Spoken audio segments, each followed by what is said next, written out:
Lovin lai ting ka fang run hua ki kil tin ton lok kar van rei ta e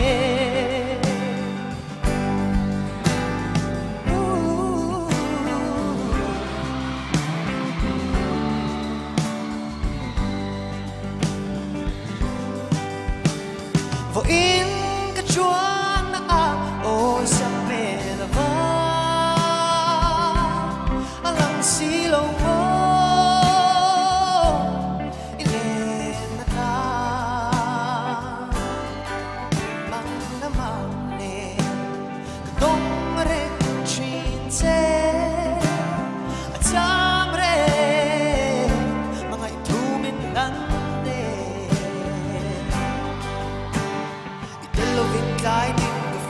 run rua ki kil tin ton lok kar van rei ta e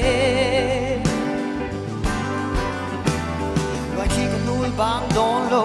ka ni vul ta si lo ton mga tal mi tong ve chinem Sing chiana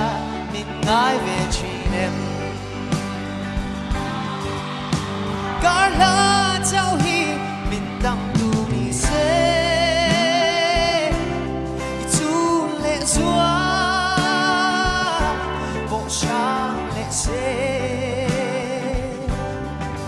nang leke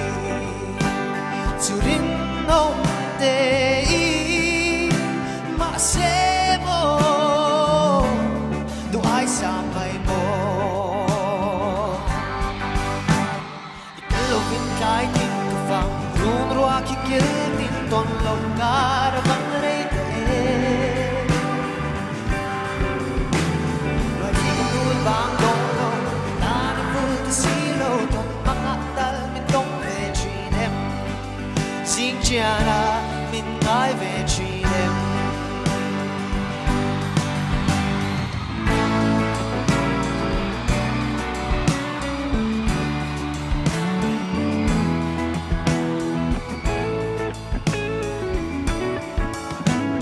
itelovin lai tin ka fang run rua ki kil tin ton lok kar van rei ta e